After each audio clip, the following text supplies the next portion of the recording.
I hereby swear to tell the truth and nothing but the truth, except if it's funny, then maybe not. Yeah.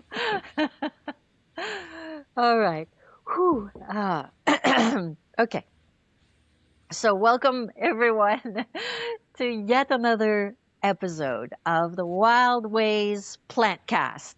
Kori actually is the one who coined the term plantcast, and I was like, adopting, that's it. That's the name of it. And it's actually the Wyld Ways with Y because that's my last name. But I have a feeling today it's going to be wild with a I because my guest is Kori. Now, okay, let's start. Let's start at the beginning. So the way, my vision for this plant cast is that each week a guest would come on and talk about one plant that they're very close to. But Kori does not play by anybody's rules, not even mine. And she's like, I don't want to talk about just one plant. I want to talk about all the plants. And I said, all right, okay. And so I'll tell you why I said okay. Because as much of a rule breaker as she is also a jungle plant magician.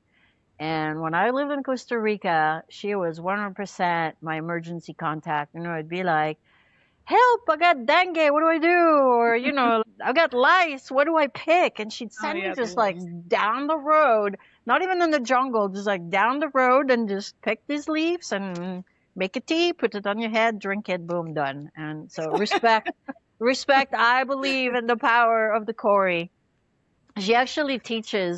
She teaches plant classes and she also runs this wellness community hub where it's not just about plants, but there's also fire and ice with sauna and ice bath, and there is hydrogen therapy, and there's always good cheers and good tea. And when she's done with you, she sends you home. Yep. Feeling better than ever. So, all right. So you lived in the jungle for 6 years. Mhm. How did you learn so much about the plants? Well, this is a fun story. I moved to Costa Rica in 2020, and I ended up in Puerto Viejo, which is where I'm still currently living after 6 beautiful years. And within my first 2 weeks of being here, I got bit by a venomous snake. And it was exactly what it was meant to be. I was, naked bathing in a river, giving gratitude, like, yay. We had just gotten news that COVID was coming and that the borders were going to be closing in 10 days. And everything inside of me said, I don't want to go back. This is where I belong. So I found a place to stay at this off-grid community. So I was in the river the first night I was there. Just like, oh my God, thank you. Life is so good. And immediately after, I took a few steps and boom, felt something sting my foot. And I didn't really think too much of it. I was like, okay, that's weird, maybe a bee sting or something. And then fast forward a little bit, my entire right leg was paralyzed. My lower back was paralyzed. I started having the most psychedelic experience I have ever experienced in my life. Tunnel vision, tunnel hearing, super nauseous. And yeah, so long story short, got a snake bite, went to the hospital for 3-4 nights, got anti-venom. The whole experience was super traumatizing. I would not wish that upon anyone. The hospital here was really not the best quality. And I was in a place where I didn't speak the language yet and was just feeling strange. And I was like, you know what? I'm going to discharge myself and maybe there's another answer here. So I went back to the hostel I was originally staying at, and the woman who managed it is super Tica, super Costa Rica, and she's like, oh my God, I have something for you. And lo and behold, my introduction to jungle plants and jungle medicine was Noni, which you may know. Noni. For those of you who don't know, Noni is this it looks like a deformed white alien fruit and it smells really bad. Exactly. Alien egg and blue cheese, stinky as hell fruit. And she's like, you need to start taking this. Like, your life depends on it, because it does. Because I left the hospital with my foot still as big as it was when I went in. Disgusting. Absolutely terrible medicine. And it worked like a charm. Wow. Within, I would say, 24 hours of eating Noni, I was blending it with orange juice to try to make it more palatable. It was not. Within 24 hours, the swelling started to go down. I started to feel much better. And that was kind of when I had the Okay. Jungle problems call for jungle solutions. So Mm. ever since that time, anytime somebody said, okay, we're going on a plant walk, we're going on a class, we're going to identify, I was immediately signed up. And yeah, I've learned from many different people here, the indigenous Bree tribe, some other people that have lived here a long time. And I've just become friends with many jungle plants here because you need to. Yeah. Essentially, you really need Yeah. to. You know. You know, I had a friend he was a Lakota medicine man. That's what I call him. He refused that title. But when I live in Sedona, and he always said that. He said that whatever ailment of a place, the the remedy is in that same place. So Exactly. you get quite interesting ailments in the jungle. Yeah. Yeah. And so immediately you just look for what's around and then you collect the plants. And Yes. were there some that really kind of stood out to you, where, I mean, all plants are medicinal in their own way, but are they some where you're like, that's a go-to when all else fails? Yeah. Yeah. So, I mean, like you're saying, we're really lucky because we live in a place where you just walk down the road and there's your pharmacy, right? And there's your friends, right? So you start to see some that are more apparent and they're like, hey there, how's it going? And you're like, oh, you're kind of cute. Like, I'm interested. And then lo and She behold, they're the she is ones. talking about plants still. Okay. I am talking about plants. Yes. There's a few that are cute and say hello more often. And it's actually because there's such a well-rounded plant where of course all plants are, oh my gosh, plants just in general, thousands of personalities, thousands of useful benefits, what have you. Just like us as humans, we're multifaceted.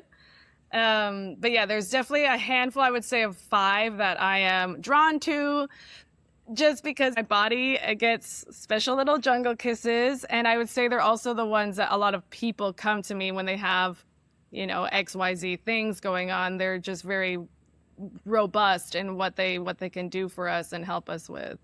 Can you tell us about some of them? Yeah, the first one that comes to mind is called Coralillo.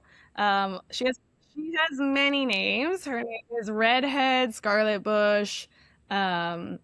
She also is called from the Mayan tradition, the Aztec tradition. It's called the guardian of the forest.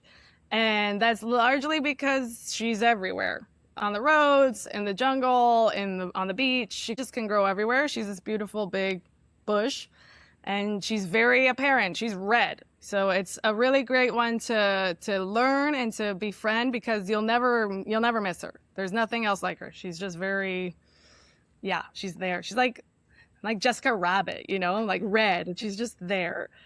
And she's wonderful for many things, but she helps with a lot of heat. So, I mean, I'm sweating right now. It's just constantly very hot here. A lot of people deal with, hot problems. Like Problems. like rashes, heat strokes, things like that. Yes, heat stroke. Yes, exactly. Fevers. So it just helps anything that's red. So it's very beautiful. I don't know. Do you know of the term doctor's signature? Have y'all thoughts about that? No, but please tell me. I have an idea Doctor? about what it is, but I want to hear it Okay, what do anyway. you think it is? Wait, what do you think it is? I think it's probably something along the line of the way a plant looks or even how many leaves it has is a clue to what it's good for. But that's my guess. Yay, she did Yay! good. I'm like, have you done one of my plant classes? I'm like, I, maybe. 2 of them. Okay, so there we go. So she knew. Planted audience member. Yeah, exactly. So doctor's signature is that something in the plant's appearance is going to give you an indication of what it's super helpful for. So redhead, you think of anything red in the body. So skin stuff, wounds, insect bites, rashes, bee stings, eczema, anything red. Blood? Burns. Yes, it can help with the blood, cleaning the blood. Yes, it helps with menstruation, helps with the period. So it's really interesting because yeah, it's just so many things. So many things, and you'd be surprised how many people here get, a little burn from their exhaust pipe on their moto or wiping out, God forbid. But yeah, so you can mush up the plant and make a little paste with it, and it works like a little natural Band-Aid, antiseptic, antibacterial, it's antifungal, all of the good things. And I just love it because yeah, it's literally everywhere. It tastes crazy bad. So we'll start to learn that, but things that are like so good for you taste fucking awful. It's Bitters. just okay. Bitters. Yeah. Yeah. She's Yeah. bitter. She makes you sweeter though. Bitters make you sweeter. That's the thing. They help cleanse your blood and take out all the nasties that are taking over your body, and then you end up being sweeter after, So hopefully. is that the flowers red or the leaves are actually red? Yeah, the flowers are these little tubular things. They're not like quintessential open flowers. They're like little tube things. They will never open. Yeah. So Yeah. along that line, so would a red hibiscus also have those qualities but taste better? You'd be surprised, but no. They have different qualities. They have different qualities. So the redhead plant is very astringent, very drying. It's gonna clean up everything like that. And then the amapola or the red hibiscus is super moist. It's very big word here, mucilaginous. So when you like squish up the petals, it gets super goopy. So it's actually very hydrating. So it has a very different profile. Yeah, you can't always think of, but it's also good for the blood and yeah, some other thing. Yeah. So okay, so you said there's 5. So that's one. Let's hear. Then we have bitter melon. So here in the Caribbean, they call it Sorosi. I remember Sorosi. Yeah. What did I prescribed it to you for Sorosi. something? Yeah. Yeah. For the hair, for the lice. Yeah. So, I mean, it's in the name. It's fucking bitter. Bitter melon. They call it bitter melon in the Caribbean. Also lovely and grows everywhere by the beach. And it looks lovely. When people smell it, they're like, oh, it smells like vegetables or something. Smells really good. Bitter. And it's such a pretty little leaf. Yeah, it's a super sweet vine. It looks like a star almost. It's really cute. And then very powerful, very potent. And yeah, of course, it's bitter. So the bitters are going to be helping your digestive system move along. It helps the smooth muscle move along. Really helps with blood sugar, blood pressure. So a lot of things dealing with the blood is going to start to clean, start to diovasculate, and let things start to move. Very good for lice and scabies and things like that on the skin. You can make a little spray, shampoo. But a thing with plants is that when you have stuff on the skin, you're wanting to address it internally more. So a lot of people are like, oh, I put the thing on and that's fine. And it's nice, but most of the time you're needing to address it internally as well, right? Because the skin's the biggest organ. If something is going on inside that's imbalanced, we're going to take some bitters for it and try our best with it. Yeah, I remember. I was gonna say, I was like, when I had the lice episode, I remember you telling me you don't just put it on your head. You have to make the tea. You have to drink it 3 times a day, and and yeah, it's bitter, but there's such it's so potent and it's so efficient that you don't mind drinking it. You're like, thank you. Right. Yeah. At some point, the body knows that it's something useful. So despite all of the intensity, it's like, okay, thank you. Yeah, and that's actually a good point. I've noticed when you really need something, it actually tastes better. And then when you no longer need it, then you're like, wow, I can't even. Yeah, exactly. And that's the thing with many bitter plants in general, that you need to schedule them. So your body usually should start to take what it needs from it. It gets the healing process going, but it really will tell you, okay, it's time to stop. And if it doesn't, you should stop, because especially with something like Sorosi, it's antibacterial, right? It's a natural antibiotic.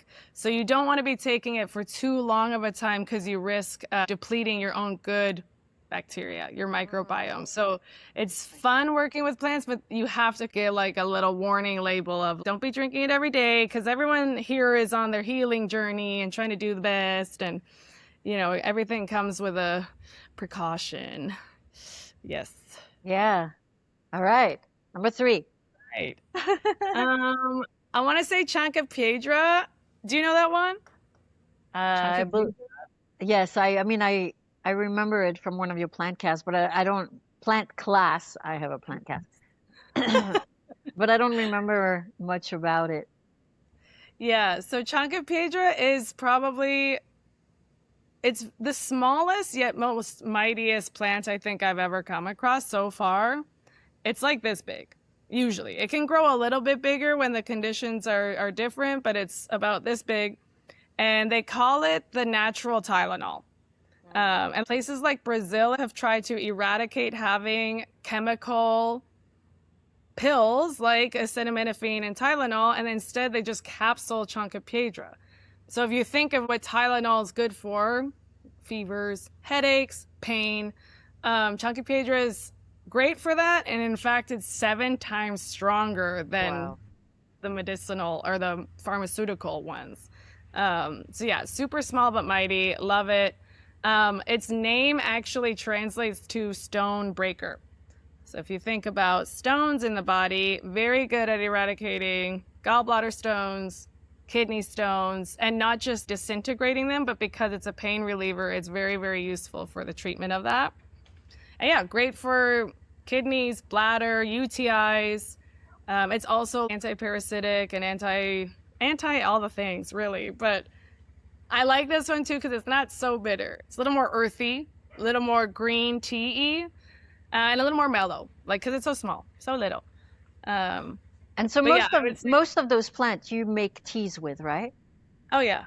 Yeah. I mean, you mentioned one you could make like a paste to put directly on the skin, but yeah. Make teas other than that. Yeah, most of the time you can do tinctures too, but I don't make them. I'm more just like, okay, I go and pick it off the road and put some hot water in, and it's soothing for me. I like the slowness of drinking a tea and making a little ritual, right? Because intention is everything as well. When we're doing anything with a fellow sentient being, plants feel us and they're happy to be a part of our journey and they're happy to hang out with us. But it's like you can talk with them before you even pick them, you can chat with them, say, okay, I'm eager to use you or have you help me with XYZ thing. And you can see if you go to pick it and it gives you some resistance, that's not the one for you.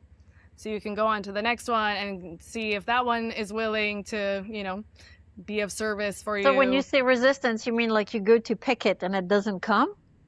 Yes, exactly. Yeah, it'll kind of push back a little. And they're in their right to say, actually, you know what? I want to hang out a little bit longer. I'm not ready to go be made into a tea right now. And yeah.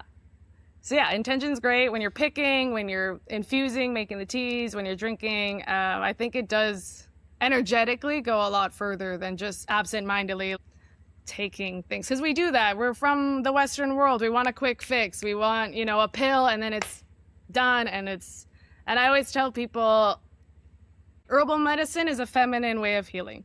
That's it. It's going to take a little bit longer. It's a bit of a slower process. It's not just this, get it done, rapido. Because a lot of us are expecting, I was sick 3 days ago, I want the fix now, or as of yesterday. And we can't really go about that. We have to respect, you're kind of studying yourself with the plants. So I think they all deserve some patience. And so do you, right? Like, honestly, when we get sick, it's a really good inward time to come in and be like, okay, we're chilling. What can I learn from this experience mentally, physically? Yeah. Nice. So it sounds like in this process, you would always pick them fresh, right? Because you have to go ask. So you don't stockpile them and dry them and... No, I personally don't, but I work with a fellow other amazing plant mama here, Amanda from Salvaje. That's her brand. And she actually lives up the road from me and she has a beautiful finca. She has a wonderful farm. So she harvests and dries and then makes tea blends and I help her sell them.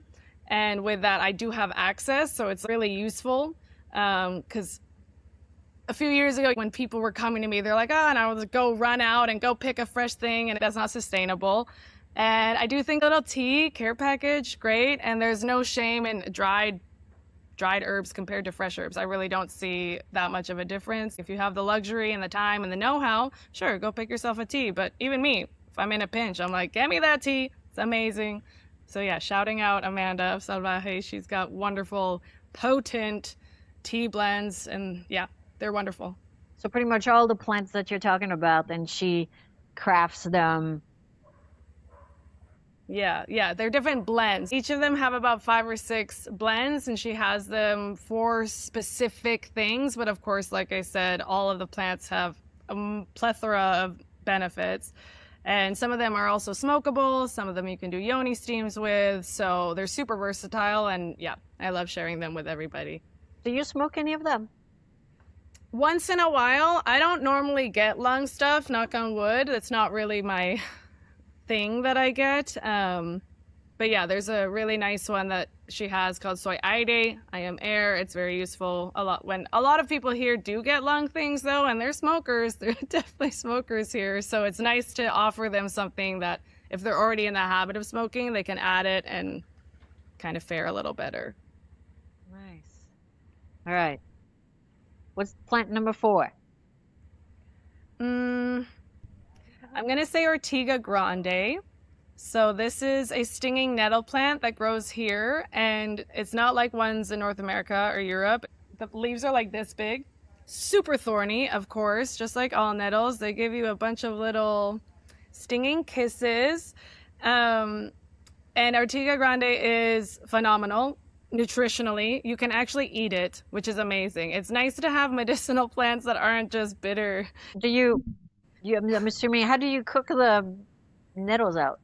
So as soon as you add heat or mechanical movement to it, the stingingness goes away. So you can blanch them, just boil them in some water. You can saute them in some coconut oil, and then they're pretty much like your other greens. They're like a kale or spinach substitute.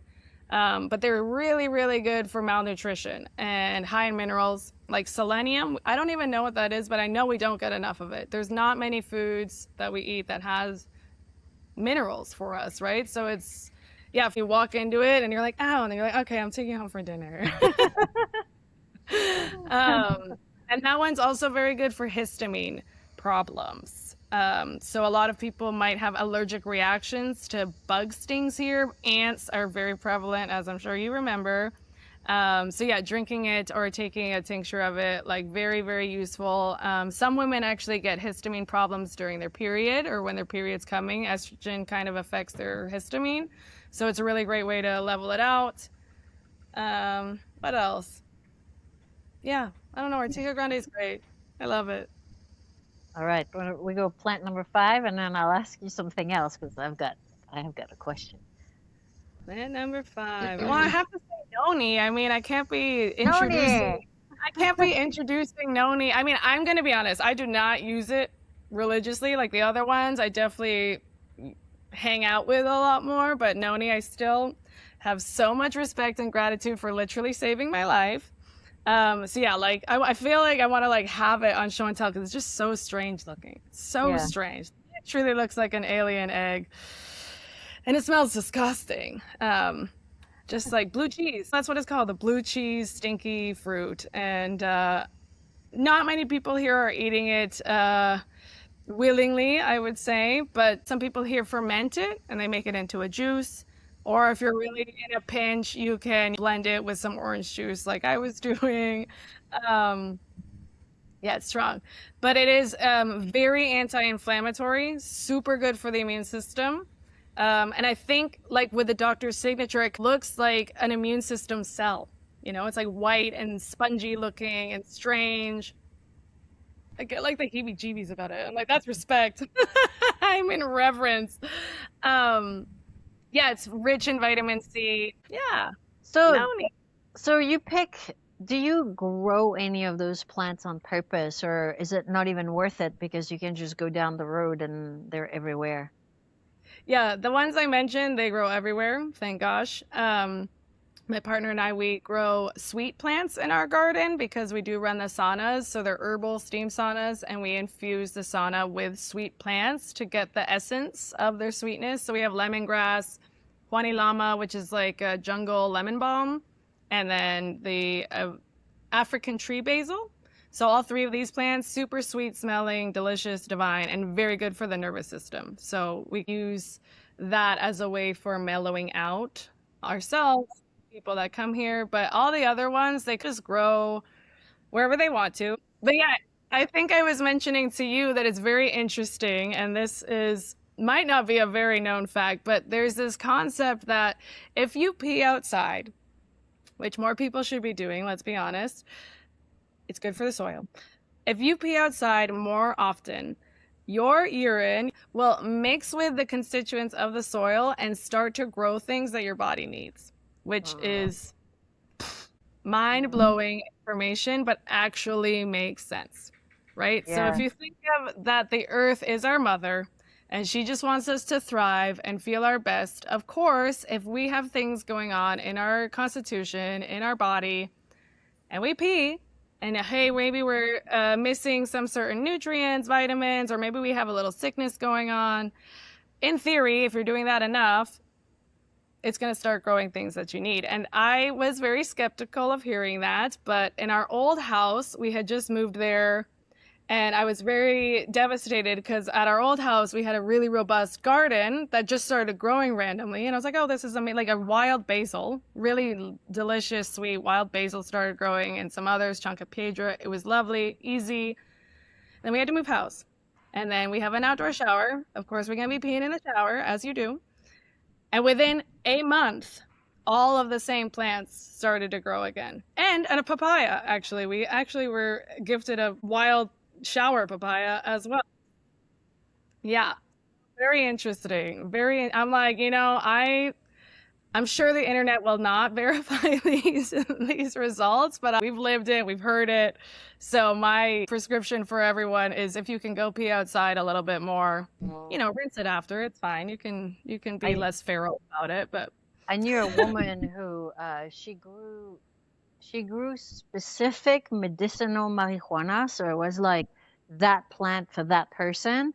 And so she would make the people hold the seed in in their their tongue. mouth, and then she would plant them, and with the idea of now your DNA is on that seed, and the plant knows how to grow in a way Yes, that yes, that will yes. heal you. Yeah. I feel like it's a physical and spiritual practice. Truly, we're co-evolving with the natural world around us. If we're lucky enough to still be in the natural world or close by to it.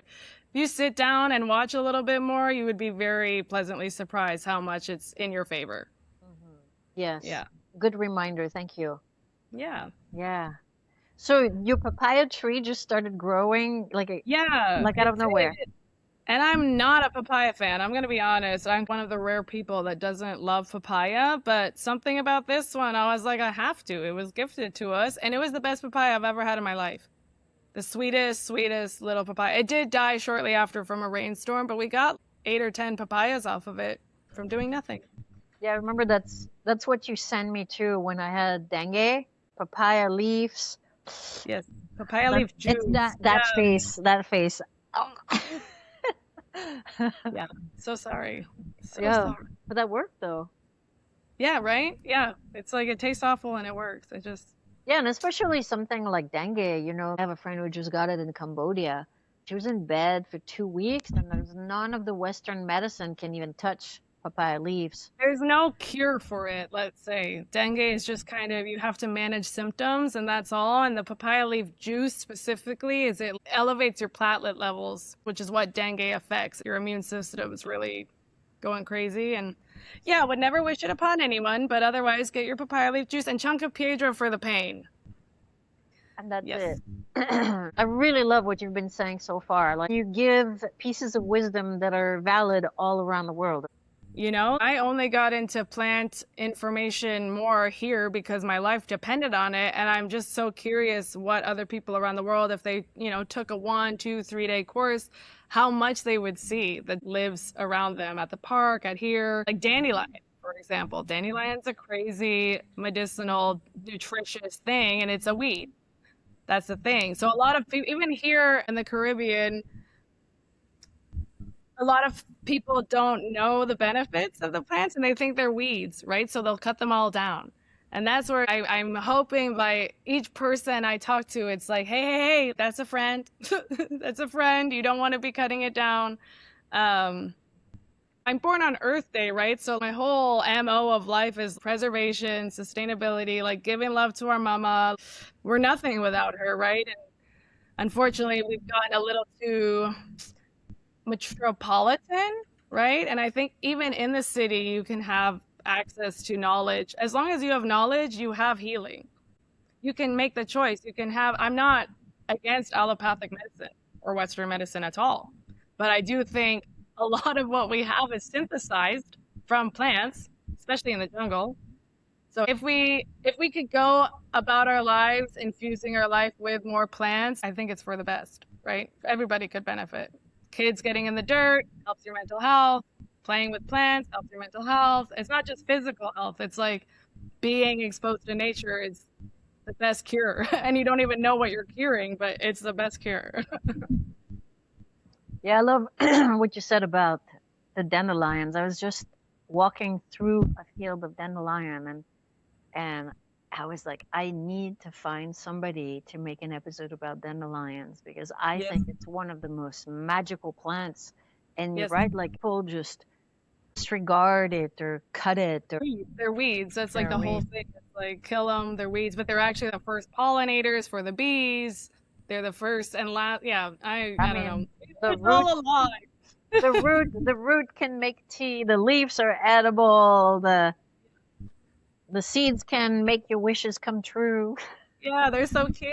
Exactly. I'm like, leave them alone. Leave them alone. Do you ever go like deep in the jungle and look for plants that are not available by the side of the road because you know that they have special medicinal properties? Not as often as I could. A lot of the ones that are maybe deeper in the jungle are like roots, and I just haven't gotten there yet. I'm a leaf girl. I have like the tattoo of a leaf and everything. I like leaves. I don't know what it is. It like makes it easy for me to figure it out. Um, so things that are more barky, barkalicious, things that are a little more woody, with bark or stuff. I get them gifted from friends that know there's a whole other world of plants. There's like 38 different roots, rhizomes, and different things that you can go learn. And I've done classes about them. Have I gone out to the jungle too much to get them? Not yet. Not yet. Maybe one day. So some of those plants, let's say Sorosi, for example, it's always the leaves, right? You would not use any of the other parts of the plant. You don't dig up the root. That's the No. medicine that you have access to. Ortiga, you can use the root. So Ortiga or stinging nettle in general has been claimed to help with balding, male pattern baldness. However, it's only the roots that help. So a lot of times people are being sold products which is not going to do shit for them because it's just the leaves. So this is where, yeah, there's some instances where the root is actually more useful for certain things. And you have to be very mindful of what you're actually getting into. If you have to verify if you're ordering something or working with a store, you should verify that the benefits are the ones that you're wanting because they're using the right part of the plant. Yeah. So do you like rub the nettle on your bald spot or do you still make a tea? I mean, it worked great. Just kidding. I think you would make a tincture or you would make it into an oil and you'd get a lot of the plant matter. So Yeah. topical. Yeah, for sure, topical. Uh-huh. I think you should drink it too. For men, it can help with something in their prostate that might be the reason leading to male pattern baldness. So yeah, you should totally be drinking the roots as well. Yes. I feel like now we should be sponsored by some bald couple. All right. So Yeah, I have a left field question for you. let's go. So Let's I go, Maya. know I love it. Maya's left field questions. so I know that you and ayahuasca have a very deep, long-standing love affair and relationship. Yeah. Now, has she ever talked to you about other plants? Have you ever been in ceremony where she's brought up you need to work more with that plant or that other plant? That's a very nice question. Shout out Mama Ayahuasca. Well, because I'm in processes where I'm studying or using a plant for 1, 2, 3 weeks, and I always get a little concerned because when you do drink ayahuasca, you should be very diligent about what's coming in. so that you don't disrupt. And yeah, she's kind of let me know, like, if the intention is there as we're healing together, especially because I'm using fellow bitters, it's all okay. So she's never reprimanded me for using other plants. But she also hasn't given much prescription. I think she's just very happy that I'm hanging out in the jungle. Yeah. Yeah, I mean, Yeah. I don't think she would ever be upset, but she might tell you, this plant is not really your ally or something of that Yeah. sort. You had no such experience. Not yet. Not. She Good. loves them all. She loves them all. Mm, Yeah. nice. So, Yay. all right. So let's say somebody is not in the jungle and they're Yeah. Most of listening the world. and they're listening to this plant cast. How can they how can they get to know the plants in their backyards better? What would be your prescription for plant health for the world? I mean, just get out there. Spend as much time as you possibly can when the warmer months come and things are green and colorful. It's just so good for the psyche. The eyes want to see the colors, the body wants to be breathing fresh air. And yeah, if you feel like you're seeing some maybe more often in certain parts, you can start to get to know them a little bit. You can just spend time with plants. You don't even need to go and do crazy, robust things. It's just like being in their presence is healing, right? You're spending time with our natural brothers and sisters, which is awesome. Everyone could be faring better if they spend more time in the outside world. And yeah, I mean, there's so many wisdom keepers all over the world. You really just need a quick Google search of like 1, 2, 3 day plant immersion. I have some wonderful friends up in Toronto and in California, and they're just gathering to go forage or to go learn. And I feel like it's epic. It's like a field trip for adults. And you can bring the kids too, right? Ideally, you're bringing the kids as well. It's an intergenerational activity, but you'll start to think like, oh, wait, I know that one, and I know that one, and I know that one. And it starts to get exciting because now I'm walking down and it's like, oh, wow, a beautiful oasis of green and colors. But it's like, no, no, no, that's a friend. That's a friend. I know that one. Like, hey.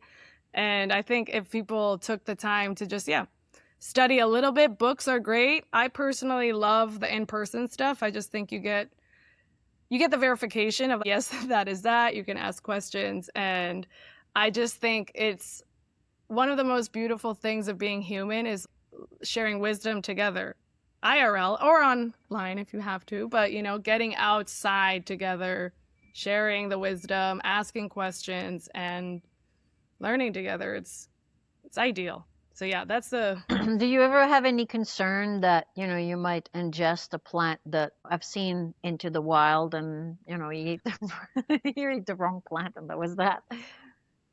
well, I feel like here I think, I mean, don't go eating crazy plants. This is a PSA. Don't quote me on this, but a lot of plants might have a toxicity level. Okay. So toxic versus poisonous is different, right? So toxic is like you might have, yes, a reaction in your body. You might purge, you might feel something that's not good. And that's from overindulging, maybe taking too much for too long. And most of the plants I mentioned do have an upper limit. They have contraindications, they have warnings, 1, 2, 3 cups a day for X amount of day, what have you. I'm sure there are plants that are poisonous, but I feel like unless you're eating a crazy amount, I don't think there's too many that's like if you take the smallest nibble, you're going to be on the floor dying. But again, don't quote me on that. I don't go around eating random plants. I like to know them. But you'd be surprised how many plants are not poisonous. Most of the time, they are just a neutral or a friend. They're not actually there to kill you, which is I do think is propaganda. Honestly, it's like don't go around like in all the little films and Disney and whatever, they go and they eat something and they die. They die. That's actually that's fake news. I think it's fake news. I'm like do your due diligence if you can study a little bit, but if your life is depending on you eating plants in the woods overnight or two, hopefully you brought a book that can Yeah. help you. Otherwise, you're fasting. Are there any plants from Canada, from Toronto, that you grew up with and you befriended and you relied on that you miss? Not like a medicinal one, but I miss willow trees. I miss willow trees for their energy, honestly. I feel like they're the sweetest and an emotional tree. I feel like they bring a sense of comfort. And yeah, there's these little, also, I really don't know their name, but they're these little small white-ish flowers, and you can eat them a little, and they're like super sweet. They're like honeysuckle-ish. They're not honeysuckles, but they're kind of like that. But yeah, they grew all over the schoolyard. So me and our friends, we would sit there and be like little witches together. Yeah, I love that. But I don't know, like I'm just yeah, I love the jungle plants, and then when I do go back home, back to Toronto, well, home's here, but Yeah. to the other home. Um, I'm pleasantly surprised with how much I still feel good there, and it's because of how much nature is there, right? I definitely miss pine trees. Pine trees are also something special that we don't have here. But yeah, I didn't really start my plant journey that much in Canada, actually. And now I have a few good friends that are really doing amazing work with their herbalism and their plant studies. So when I do go back, I'm keen to learn more because I just didn't know. All right. So let's say somebody, because you do also retreats, right? Yes. Do you want to talk Yes. about that? You want to tell the people about that? Yeah, I mean, I cook for retreats. A lot of ayahuasca groups come down here, so I get to cook for people and teach them a little bit about the local plants while they're here. And then, yeah, we host private retreats. So if people are looking to just get away from their normal world and immerse themselves in the beautiful but intense jungle, we're here as their playful local guides. We like to take them around, and we love taking people for walks and pointing stuff out. There's just little cute things and helpful things, and yeah, getting people to the ocean and part of the community too. I know you remember Puerto's just there's just a lovely community here, and we try to, yeah, input people where they could grow and feel more of themselves, be a little more goofy, playful if that's their thing. But Puerto is beautiful because there is such a strong knit community, but it's also great for the hermits. You know, we have our social time, we have our introvert time. So when people come here for retreats, it's like a very versatile way to be. You can get anything that you're looking after. And yeah, we feed them, we give them tea, we bathe them in our Hi. saunas, ice baths. Everything is optional, but most people pretty much immerse themselves and get into it and yeah, take full advantage. So how would somebody get in touch with you if that's something they would want to do? You call me through the ethers of the plant. Of course, I'm on the internet.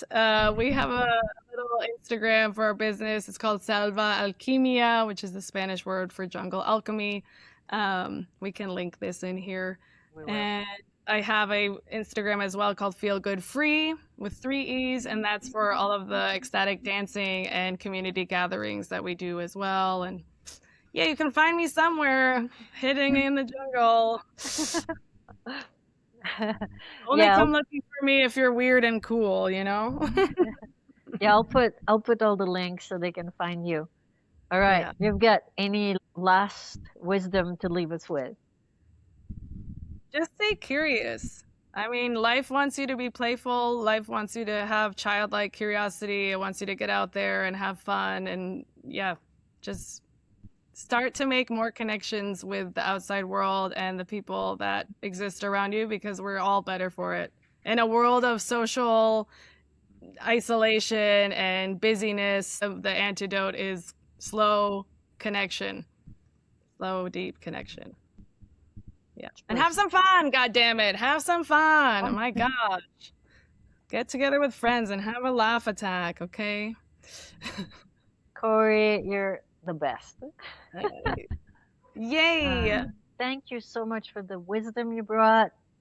And And yeah, there's gonna be like for those of you watching this, there's gonna be an entire second reel of all the bloopers.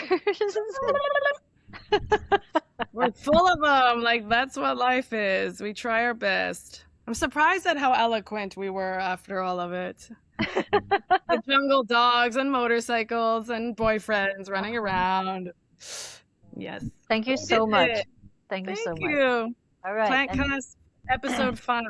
And everybody else, if you've learned something fun, I'd like you to click the like or subscribe or contact Kori or buy my book or do all of the above. And All of the above. I'll see you soon for the I'm next reading your book episode. right now. I'm reading your book right now, the first one. So yes, everyone go get yourself a dose of Maya and your life will be changed for the better. Bye, Yay. Kori. Love you. Yay. Gracias.